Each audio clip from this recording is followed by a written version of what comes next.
Welcome back to the TWSN YouTube channel. We're continuing with our team-specific 7-round mock drafts as we inch closer to the NFL draft. Today we're going to be doing day 6, which, sixth pick is the Detroit Lions, but that is not their own pick. That pick used to belong to the Los Angeles Rams. We all know how that has turned out, but we still got to get the Rams out of the way here, and we'll be doing it like it is their original pick. And the Rams do not have a first-round pick.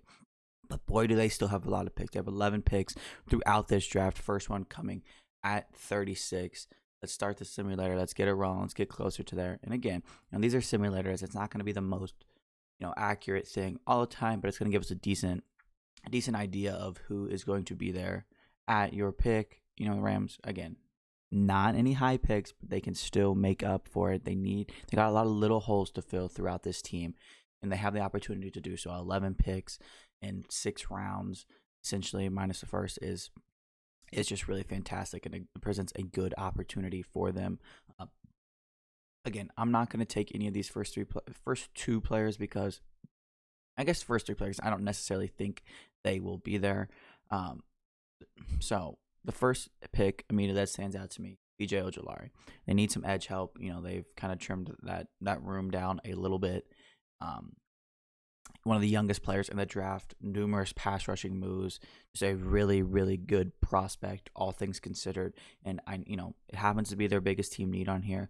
But again, like I talked about with the Rams, I'm not gonna worry about team need all that much when you have all these picks. You're gonna just draft best players. You're gonna be able to get talent no matter how you do it. So obviously team needs will be mixed in a little bit, considered a little bit, but it's gonna be a lot of BPA for the Rams here in this rebuild. So again, pick 69 here. There's some interesting options. John Michael Schmitz is very tempting. He may or may not be here, to be honest with you. But he is in this one again, so that's definitely tempting. Jack Campbell, pretty similar as well. Pretty solid player, but I'm gonna go with Jordan Battle, safety from Alabama. He's been one of the highest graded safeties in college football over the last few years.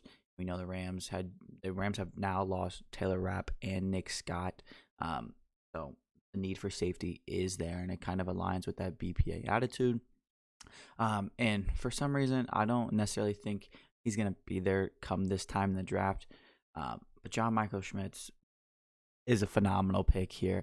I was trying to keep it a little realistic, but you never know where centers are really going to go in the NFL draft. So there's a slim chance that he is there at 77 or even 69. And if he is, that's a fantastic pick. Again, I know it's not their most pressing need in the world, but he is a fantastic center prospect, all things considered. And again, you can't turn down the opportunities to have good players on your football team, especially when, I know the Rams battled injuries, but they were still the 6th worst team in the NFL last year.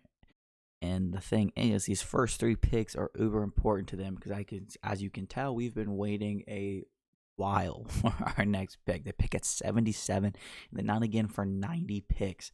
Their next picks doesn't come until the 5th round at 167.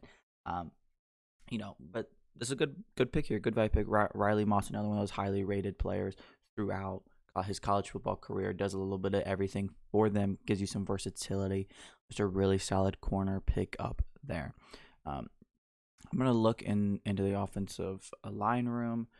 Nothing. That's really they do kind of need some offensive line help, but none of these people are really jumping out to me. Nick Saliveri didn't really allow any pressures last year at all. Let's go ahead and get him.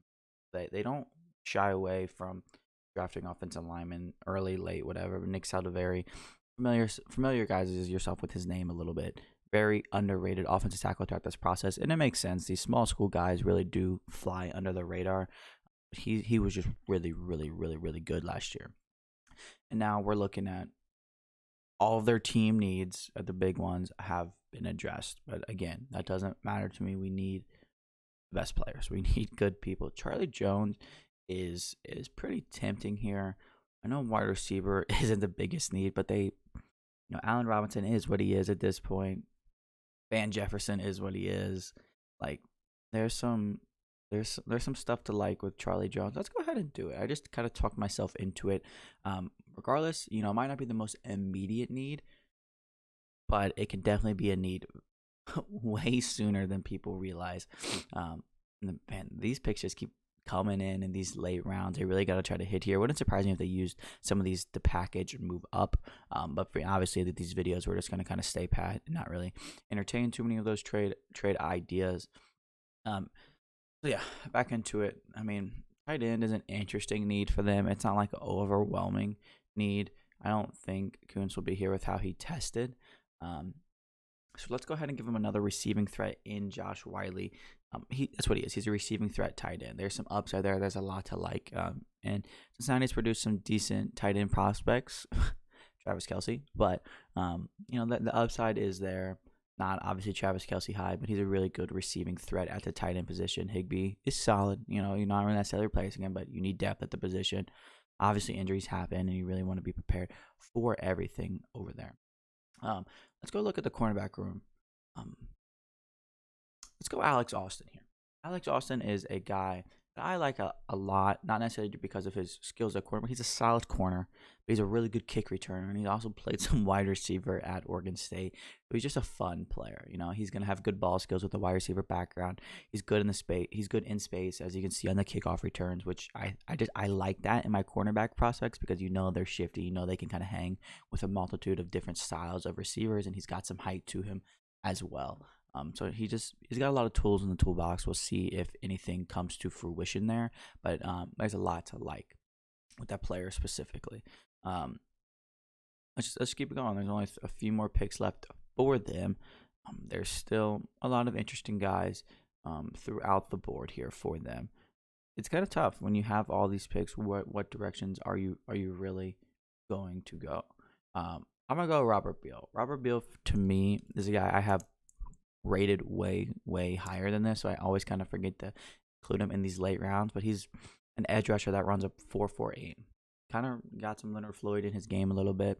He's that slimmer, lankier edge defender, pretty much outside linebacker hybrid. It just wins with speed and athletic ability time and time again.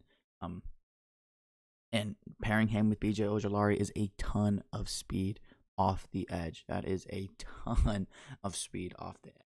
Let's kind of look at some of these interior defensive linemen. There's some interesting guys down the board. Obviously they have Aaron Donald. You still need some running mates alongside of him, but nobody's really kind of sticking out to me if I'm really being honest with you. And they have Matthew Stafford. They lost Baker, a backup quarterback. In all honesty, is probably not out of the equation for the Rams. It's been a Clayton Tune. Let's go ahead and give him a quarterback. Let's give him Clayton Tune. And again, when I give him a quarterback, it's tough to, kind of like predict it. Anybody can draft a backup quarterback if they want. But the Rams, they like to throw the ball. They like to do a lot of things. And, he's a really good passing quarterback in college. He has a lot of records, all the Houston records. And you're looking at the situation. Stafford is older. He's solid. He is what he is at this point. You lost your guy Baker. You still have Wolford, and I forget who their other backup is that played some games last year. But it wouldn't shock me if they wanted to get a quarterback that they picked, just add the guy that they like, the guy that they think they can develop and sit and learn for a little bit. And Clayton Tune could kind of be that guy.